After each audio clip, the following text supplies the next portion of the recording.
So day number 2 on the Benton McKay, and we're here at Bryson Gap. Getting warm because it is a very brisk morning. It was in the low 30s this morning with a wind chill.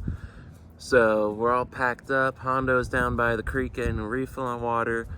Today is going to be exciting. We have 3 major hills coming up that are give or take 2 miles in length. Like the one mountain is 2 miles uphill, and if I remember correctly, it was about 1,200 feet of elevation in 2 miles.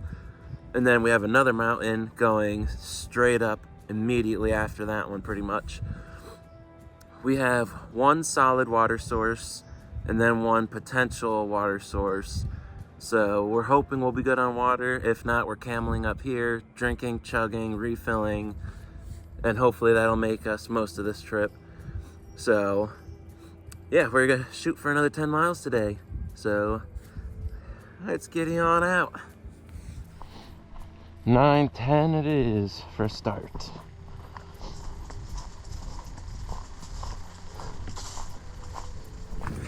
It is an absolutely beautiful morning.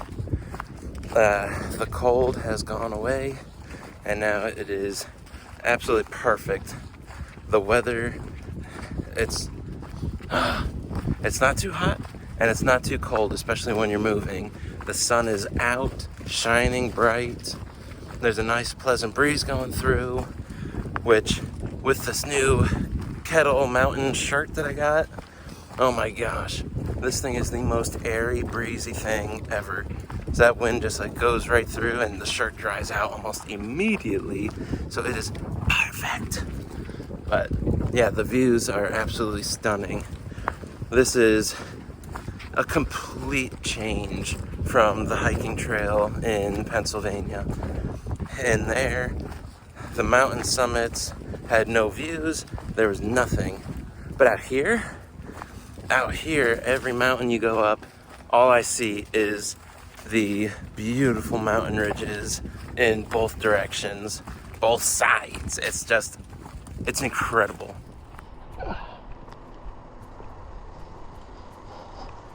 All right, we've made it to our break point. Hondo's getting his oatmeal. I'm getting some Frank's Red Hot birdseed, sunflower seeds. But oh my gosh, this is a beautiful spot. It actually reminds me so much of Montana because of the evergreen that it's growing here and the river. It's the Toccoa River at mile marker 15.1, about 2.8 miles going north from Bryson Gap campground that we just came from. It is the perfect spot. If you go to the right of the bridge and you go over the little waterway on the right hand side, there's a beautiful flat area that you can either set up tents or just kind of crash for a little bit before going up the super steep ascents on the other side of the bridge. So that's what we're opting for. We're gonna do another camel up, chug water, refill, because we're not sure what water sources are gonna lie ahead. There might be one, but there also might be one that's dried up. So get it while you can. What I found in the water. Oh, what is it? Wow. Canada quarter. Yeah, somebody threw it in there for good luck. And I removed it. So does that mean I have bad luck? I was thinking that when I pulled it out, I was like, is this bad luck taking someone's coin out? I found a feather.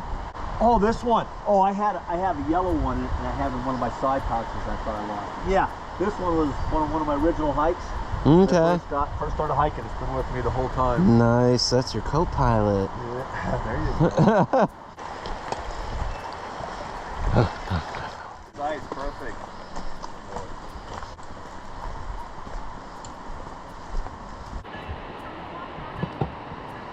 Can you get by me? Nah, doubtful. No, it ain't happening. We'll get one up. It ain't happening.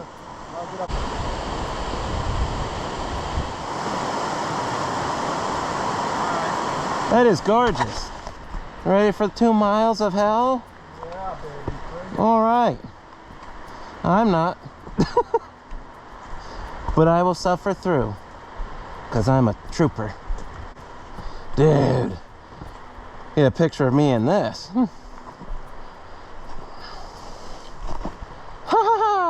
Oh, it's a chair. I didn't even see that. It's all carved out. I didn't even see it. Yeah. There it is. That's it. We're two-timers. Love it. How you doing? Backpack. Hi. Hi. Aren't you just a friendly dog? You got the whiskers going and everything. So, she lives in her own bridge. Parking's that way. We're this way, huh? So maybe this elevation gain over 2 miles won't be too bad. How you doing? Good, good. Howdy. You guys know where the swinging bridge is? Yeah. Down that way. That way? Yep, if you're following this trail or wherever you came from, yeah, it's down there and right where the trail meets the road, the dirt road, there's a little sign there that points it to the swinging bridge. Oh, okay. So, All right, great. yeah. As long as you hear the sound of the water, you'll be good. Yeah, that's what I was listening for. I wouldn't be a bit surprised.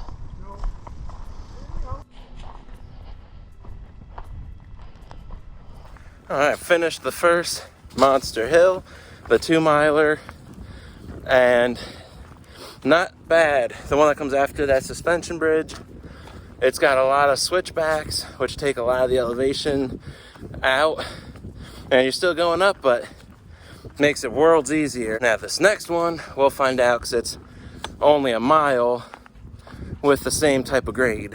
So that one might be a bit more tricky.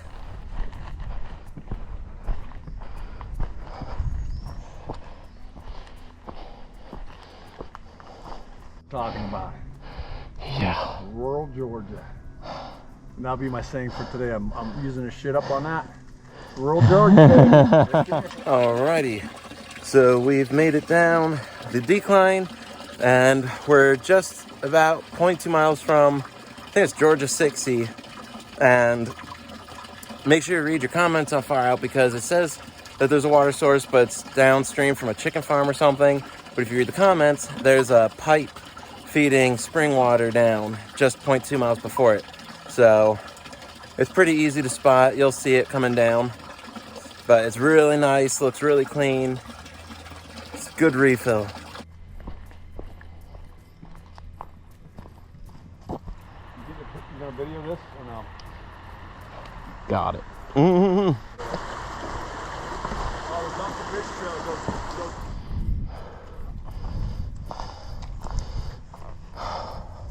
All right, so we're partway up our second to last hill, and it's a doozy. She is very steep, and it goes for a good distance. Don't be afraid to take breaks. If you're going up steep inclines and your body is like burning and you feel like you're gonna hyperventilate, don't feel like you have to push for glory to get boom, up to the top immediately as fast as you can, because sometimes that could lead to really dire situations pushing your body that hard if you're not ready for it. Yeah, don't be afraid to just do what I'm doing. Take your pack off, sit down, deep breaths, calm your heart rate, and get yourself back into a good, calm rhythm where your body's not going to fall apart. And then you can start back up. Don't take more than like 15, 20 minutes, because if you take more than 15, 20 minutes, your legs and everything will start going through a cool down process. And that is something you definitely don't want either, because they're going to go into their shut down, heal type of mode. And you don't want that to happen if you still got a monster of a incline to climb up. Holy cow.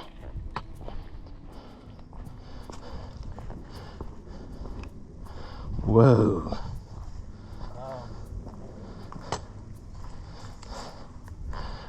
Woo!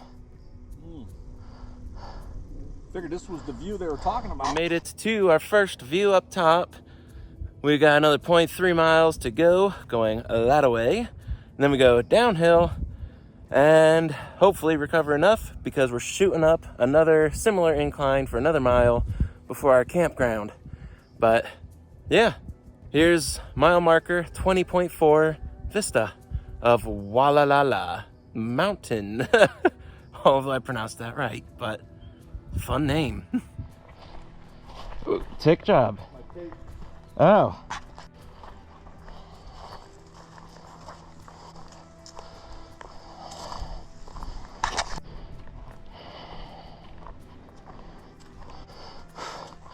Tick log.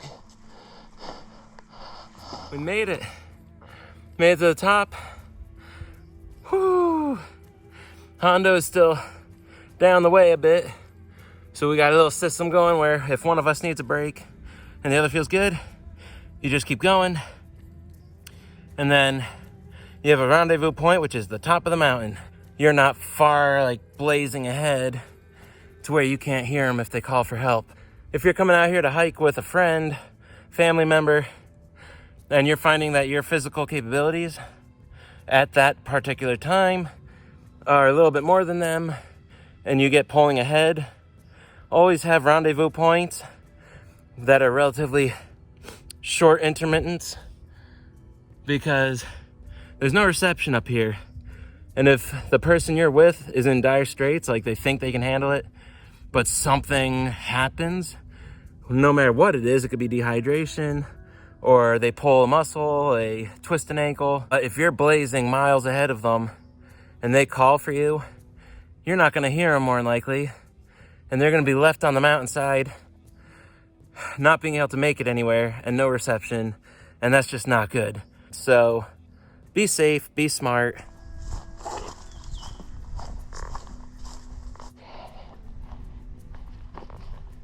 Whatever works for your setup, you pick, then I'll take a spot. I didn't know what works best for your setup. All right, we have come to the end of day 2 and made it to our campsite. We're about to go look for water and get that figured out and maybe do some wood scavenging for a fire later. But yeah, let's take you on a little tour. All right, so this has no name, it's just campsite, but it's at mile marker number 23. Here you got your fire pit. Over there, that's our pathway for water, as you can see up here. That's our water sign going down the hill there. Got nice little logs for seating. There's Hondo getting his spot set up. And then I got all my junk in there. And then my little setup. So I found out I really enjoy being able to pack both my tarp and my tent, because on nice weather days where there's not a lot of bugs that'll eat you, I prefer tarp over the tent any day. One, because I can attach my ridge line for laundry right to the setup, up anchoring to the tree. So I only have to utilize one rope. And this is the other reason. It is 10 to 20 times more room than a tent. And to get that kind of room with way less weight than most tents, I'd take that any day.